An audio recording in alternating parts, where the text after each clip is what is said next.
Imagine coming back from a long day at work and all you want to do is to relax on the couch and catch up on some news on your phone.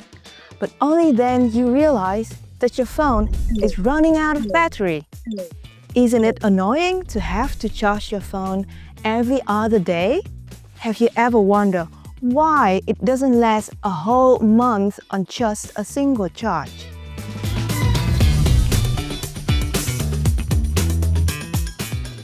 Well, that is because today's batteries simply don't hold enough energy to make that possible.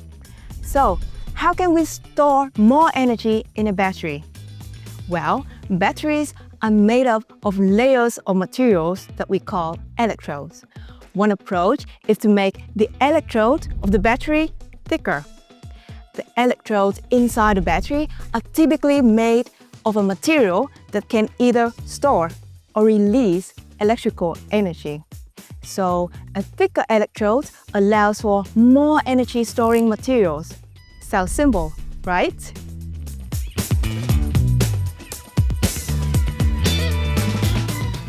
Unfortunately, it's not that easy with current technology.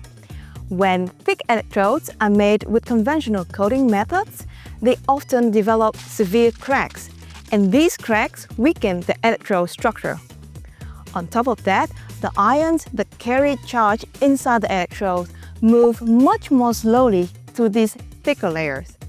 So, a weakened electrode structure and slower ion movement in thicker electrodes reduces battery performance.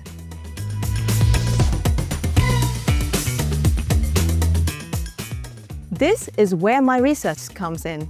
For my PhD, I'm using 3D printing technology to overcome these challenges.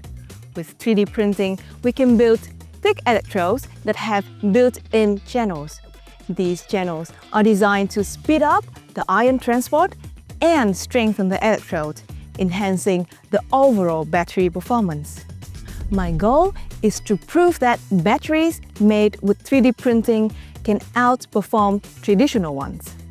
Imagine a future where your phone or even your electric car can run for a whole month on just a single charge. With my research, we are getting closer to making that happen.